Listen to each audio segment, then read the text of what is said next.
안녕하세요. 오늘 당신과 함께 살펴볼 자료는 예수 그리스도, 그리고 십자가와 심판에 대한 상당히 깊은 신학적 통찰을 담고 있습니다. 네, 안녕하세요. 여러 성경 구절과 그 해석을 중심으로 좀 파고들어 볼 텐데요. 맞아요.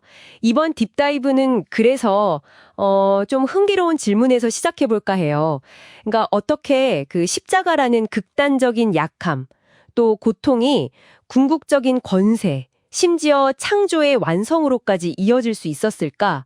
이런 질문이죠. 그렇죠. 굉장히 역설적인 질문인데요. 네.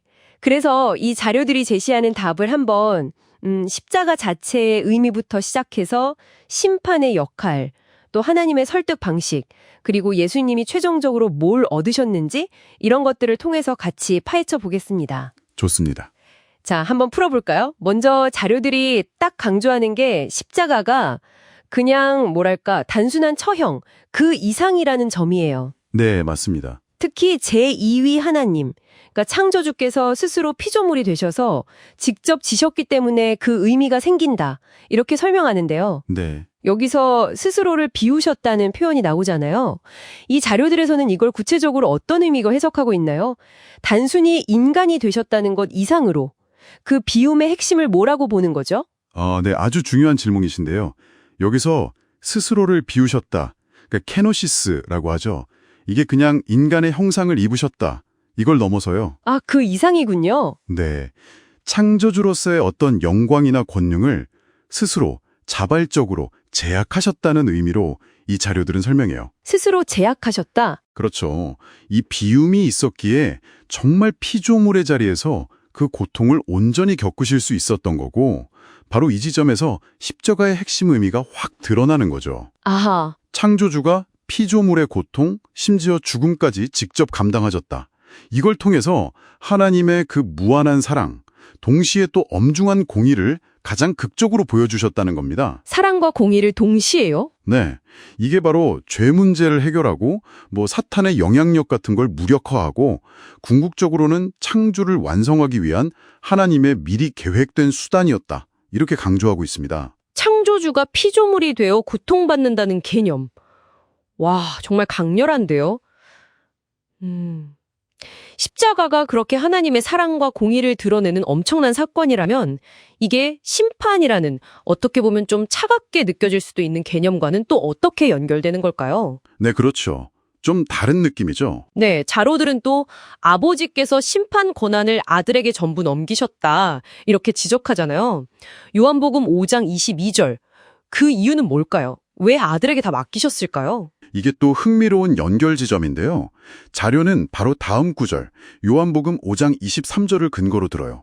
모든 사람이 아버지를 공경하듯이 아들도 동등하게 공경하게 하려는 의도다. 이렇게 설명합니다. 아, 동등하게 공경하도록. 네, 그러니까 십자가를 통해서 최고의 사랑과 순종을 보이신 그 아들에게 합당한 영광과 권위를 부여하는 방식이라는 거죠. 아하, 그렇군요. 네, 여러 성경 구절들, 예를 들면 사도행전이나 디모데후서 같은 것들을 보면 예수님께서 산자와 죽은 자 모두를 심판하실 완전한 권한, 심지어 죽음과 그 저승세계 하데스 자치를 통제하는 권한까지 받으셨다는 점을 이 자료들은 강조해요.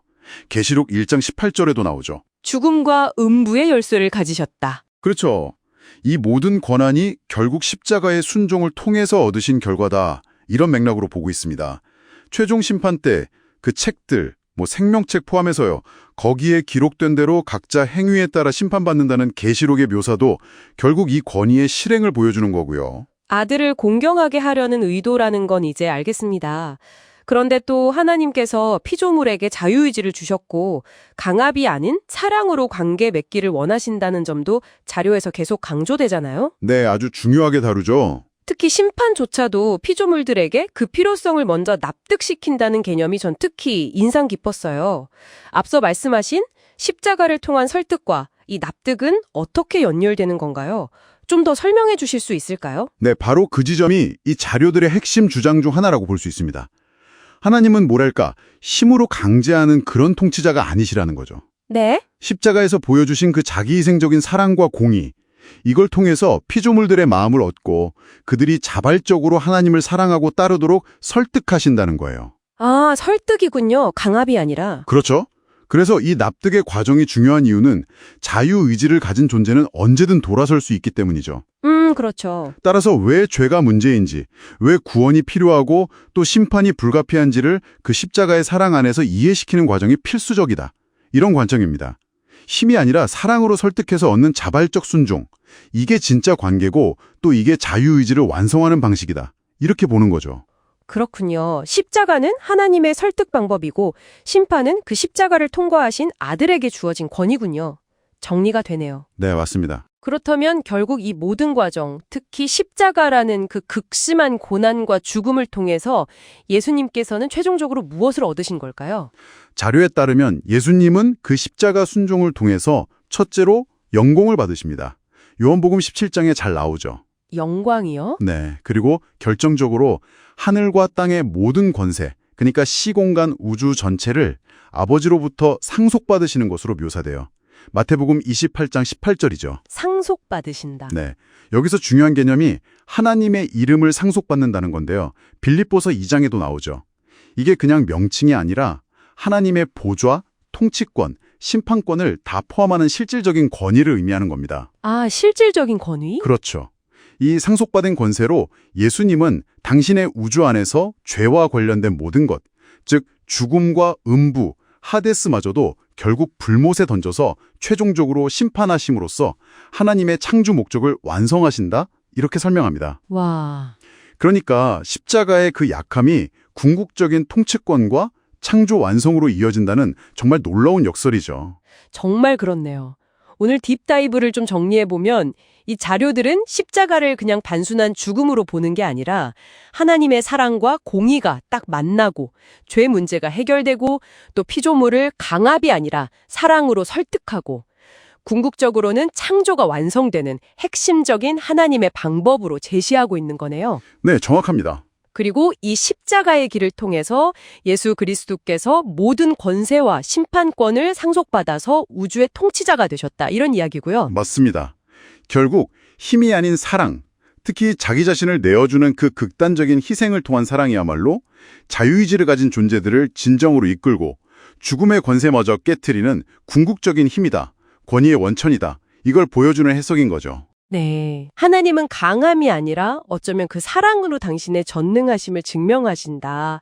이런 관점이라고 할 수 있겠습니다. 그럼 마지막으로 당신께 이런 질문을 던져보면서 마무리할까 합니다. 만약 이 자료들의 주장처럼 궁극적인 희생으로 증명된 사랑이야말로 진짜 권위의 원천이고 세상을 완성하는 힘이라면 네. 오늘날 우리가 흔히 생각하고 또 추구하는 힘이라든지 영향력, 성공 이런 개념들에 대해서 어떤 새로운 시각을 가져볼 수 있을까요? 어쩌면 가장 약해 보이는 것이 가장 강한 것일 수도 있다는 가능성. 한번 깊이 생각해 볼 만한 질문인 것 같습니다.